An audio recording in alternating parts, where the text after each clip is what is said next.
Hello and welcome to This Week, a weekly news program. I'm your host, Anwar Gambatar.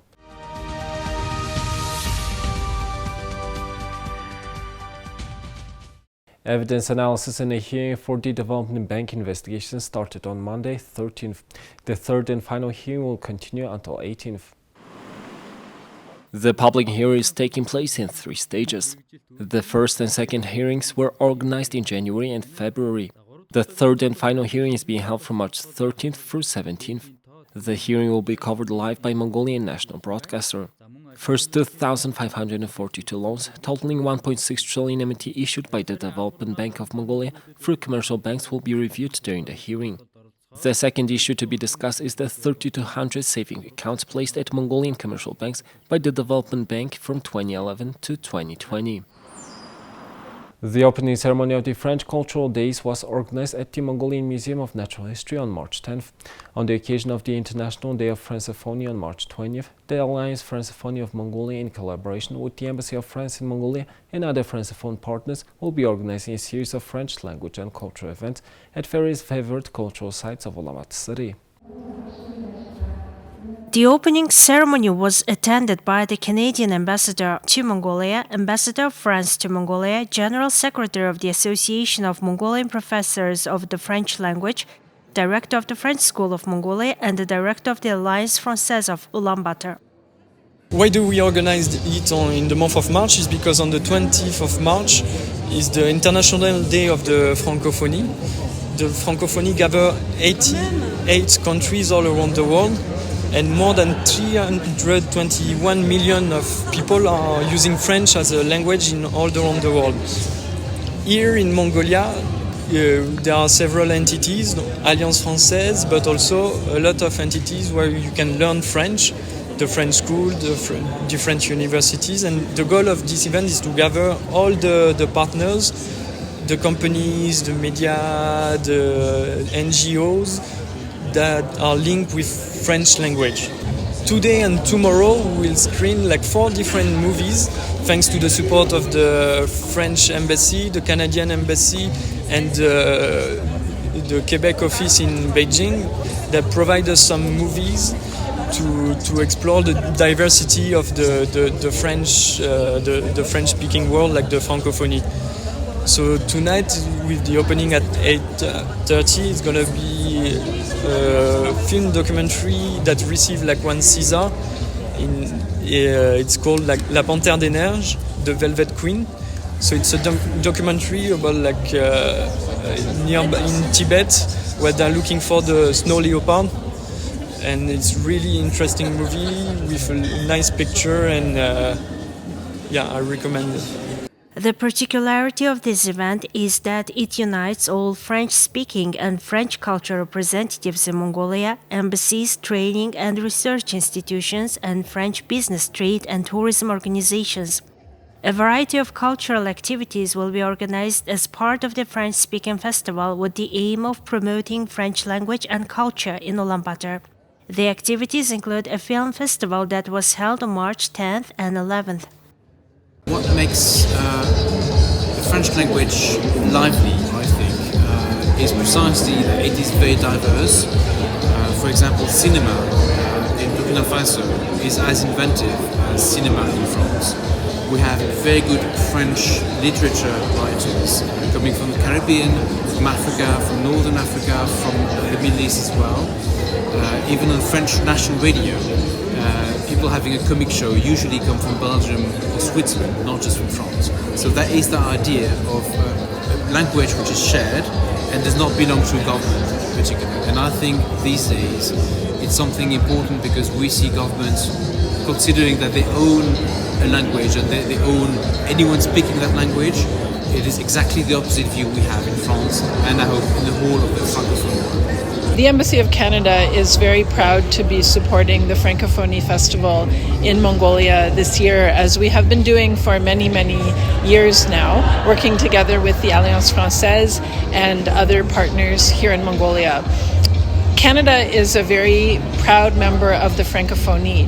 We have 2 official languages in our country, French and English, and the French language is an essential component of Canada's unique history and character and culture.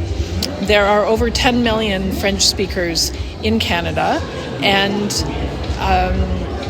we support the Francophonie event here in Mongolia in many ways.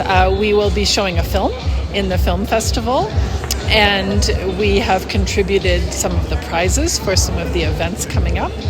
And we participate in other activities with the Alliance Française throughout the year. I'm very glad to see enthusiastic support for the Francophonie in Mongolia. There are many French speakers in Mongolia as well, which make it a very important part of the Francophone community in the world. Between March 11th and 25th, French language competitions will be organized among students of secondary schools and universities. The competitions are open to the public in 3 categories: children, teenagers, and adults. March 18th will be the day of French cuisine, where the ambassadors will introduce their country's signature dishes. Visitors can learn how to prepare under the guidance of the French cuisine chef of the Voila restaurant. On March 22nd, the French Village event will be held at Sukhbata Square, and more than 40 organizations, including diplomatic organizations, educational and cultural centers, business, trade, and tourism companies that cooperate with French companies, will present their activities, and visitors can learn more about studying in France. There will be various interesting activities such as information on France and art performances. The Mongolia-Qatar Business Forum was held in Doha on March 6, aimed at exploring new opportunities for trade and investment between the two nations. The event was attended by the Chief of Staff of the President's Office of Mongolia, Mr. Sotwater, Member of Parliament, Ms. Unrotler, and the Ambassador of Mongolia to Qatar, Mr. Sirikling. The first Vice Chairman of Qatar Chamber of Commerce and Industry, His Excellency Mr. Mohammed bin Ahmad Twar Al-Kuwairi, and Mr. Sotwater gave the opening remarks. The forum provided a platform for representatives from various sectors to exchange ideas, explore business opportunities, and establish partnerships. The Mongolian business delegation included people from the agriculture, foreign trade, mining, and tourism sectors. During the event, His Excellency Mr. Mohammed bin Ahmad Twar Al-Kuwairi emphasized the importance of strengthening economic ties between the two countries, stating that Qatar is keen to explore investment opportunities in Mongolia's fast-growing economy.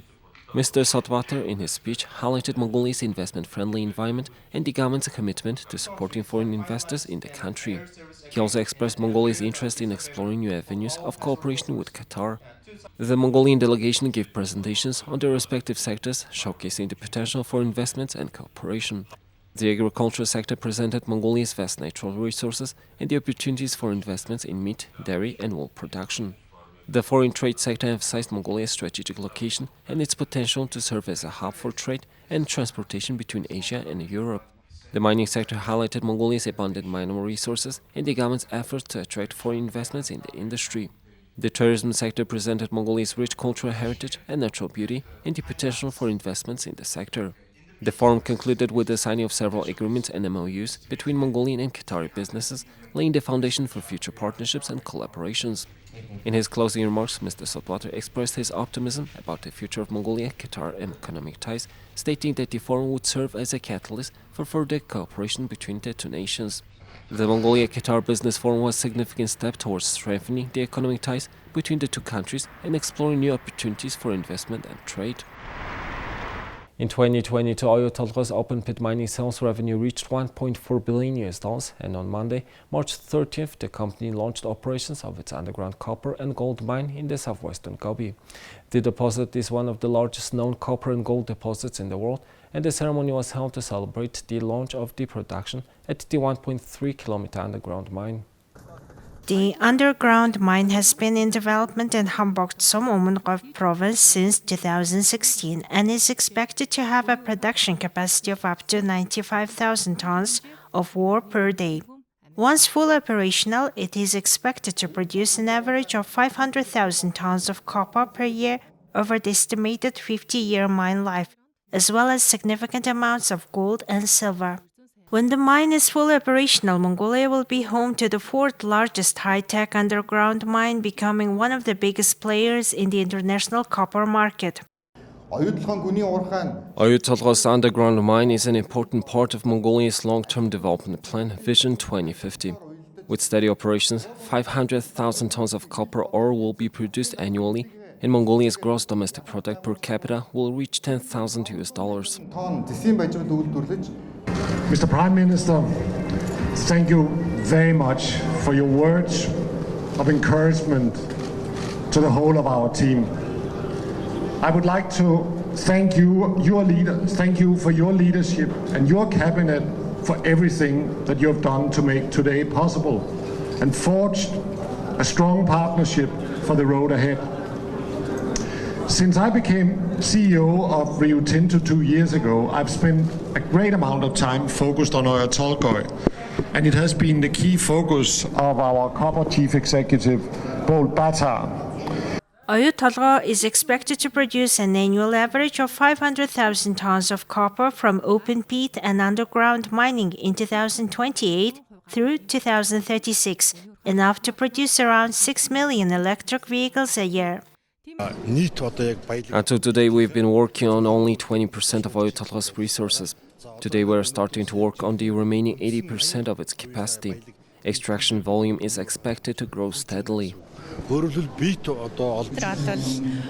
Mongolia is becoming one of the world's key copper producers. The start of underground production at Oyu Tolgoi demonstrates our ability to work together with investors in a sustainable manner and become a trusted partner. So we attach great importance to this event. Rio Tinto and Mongolia have partnered to successfully operate the Oyu Tolgoi open pit and concentrator for over a decade. Over 80% of Oyu Tolgoi's reserves lie deep underground, and the depth of the deepest shaft is 1,385 meters.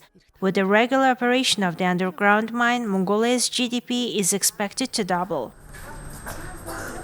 The Minister of Road and Transport Development of Mongolia, His Excellency Bemtok Sandan, and His Excellency Mr. Jassim bin Saif bin Ahmad Al Sulaiti signed an agreement on air communications between the governments of Mongolia and Qatar. The agreement was signed on March 7, 2023, and is expected to further enhance the cooperation between the two countries. The signing of the agreement comes after the announcement of the new direct flight between Mongolia and Qatar. The agreement will provide a legal framework for the operation of the direct flight route and will further enhance the cooperation between the two countries in the field of air transportation. The agreement covers various aspects of air communication between Mongolia and Qatar, including the rights of airlines to operate flights between the two countries, safety and security standards, and the exchange of technical and operational information. It also provides for the establishment of a joint committee to monitor and evaluate the implementation of this agreement. Speaking at the signing ceremony, Minister Bemtok Sandan stated that the agreement would provide a strong foundation for the further development of air transportation between Mongolia and Qatar. He emphasized the importance of air transportation in facilitating trade, tourism, and people-to-people exchanges between the two countries. This year marks the 25th anniversary of diplomatic relations between Mongolia and Qatar. As the Minister of Road and Transport Development of Mongolia, I am representing the Mongolian government, as Mongolia and Qatar are signing an agreement on air communications. This agreement was first discussed back in 2014, and after 9 years this agreement is finally being signed. It provides an opportunity to make direct flights between Ulaanbaatar and Doha. This will provide an opportunity to have cheaper and faster opportunities to travel to Qatar, the Middle East, as well as Africa. It will facilitate tourism for both countries and will provide opportunities to export meat to Middle Eastern countries.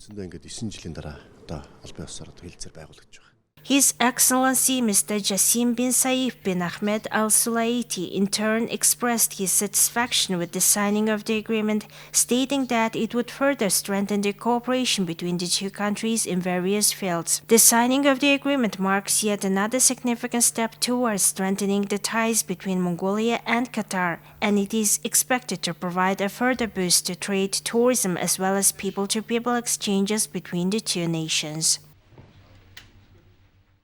The Minister of Foreign Affairs, Batık Batmı, held official talks with Turkey's Minister of Foreign Affairs, Mevlut Çavuşoğlu, during her official visit to Turkey from March 30th through 14th. The ministers later presented the official outcomes of their talks during a press conference on March 14th. During the conference, Minister Batıtık expressed her gratitude for the warm welcome and hospitality extended to her and offered her condolences regarding the recent devastating earthquakes in Turkey's southeastern provinces. She also reaffirmed Mongolia's support and solidarity with Turkey. The talks covered several important issues related to bilateral, regional, and international relations, and both parties agreed to upgrade their current comprehensive partnership to a strategic partnership. They also agreed to continue mutual high-level visits leading up to the 55th anniversary of the establishment of diplomatic relations between the two countries. On the sidelines of the talks, Minister Batıtık and Minister Çavuşoğlu signed a memorandum of understanding on cooperating in diplomatic ceremony, which will strengthen cooperation between the two countries' ministries of foreign affairs. On March 15th through 16th, 2023, the annual meeting of the Board of Trustees of the Asian Productivity Organization is being held in Ulaanbaatar City. The meeting has been attended by representatives from more than 10 countries, including Indonesia, India, China, Japan, and Turkey. The Asian Productivity Organization has been implementing a project to increase productivity since 2020, which involves training and certifying specialists according to the organization's accreditation scheme, starting with individual productivity. The Mongolian Productivity Center received accreditation under this scheme in 2022. This event, one of the very important agenda is how can we make all the members countries recognize and accept the certification that issued by each CBs in the member countries, because by acceptance and recognize these certifications or this certificate means the specialists in Mongolia can also recognize in Malaysia, can be recognized in Philippines, can be recognized in other members countries. And also, some of the member countries that have the CBs can have same recognition as what the Mongolian CBs also have. So far. So, of course, Improving an employee's skills can help them complete an 8-hour day's work in just 5 hours, allowing them to spend the rest of their time on personal matters. Increasing the productivity of official organizations can lead to savings in the country's economy and positive changes in society. This is because increased productivity often leads to more efficient use of resources and reduced costs, which can benefit the economy as a whole. Moreover, it can result in better service delivery to the public, improved quality of goods and services, and greater innovation, all of which can contribute to positive changes in society. Therefore, it is important to focus on productivity improvement strategies in official organizations and to promote awareness about the benefits of productivity improvement. The Asian Productivity Organization is an intergovernmental international organization that was established in 1961 and includes over 20 countries in the region. Mongolia joined this organization in 1992. The European Union Ambassador to Mongolia, Her Excellency Excelling Case, the Minister of Finance of Mongolia, Jakhlang Bolt, and EBRD Managing Director for Central Asia, Susanna Hargitay, signed a grant agreement collectively worth €22.5 million. The funds will support EBRD projects in Erdenet for the rehabilitation and expansion of flood protection infrastructure and the extension and modernization of the water distribution network, and in Ulaanbaatar for the rehabilitation and replacement of the district heating network and the extension of the district heating networks to the new areas. Around €11 million from this amount will be spent for the activity of the bank's Advice for Small Business program, to which the European Union is the main donor in Mongolia. The renewal and safety of the central heating and water supply infrastructure of major urban areas of Mongolia are one of the main tasks included into the new recovery policy set out by the government of Mongolia. As we know, 65% of the heating and water supply system of Ulaanbaatar is quite outdated and need upgrading. The European Bank of Reconstruction and Development (EBRD) has invested a total of $2.1 billion in Mongolia since it began operating in the country in 2006. The EBRD's investments in Mongolia have focused on a range of sectors, including infrastructure, renewable energy, agriculture, and finance, among others. The EBRD aims to support Mongolia's transition to a more diversified, sustainable, and competitive economy through its investment and other activities. Well, that's all for this week. Thank you for staying with us. We'll see you next week with more news and updates. Have a nice weekend. Goodbye.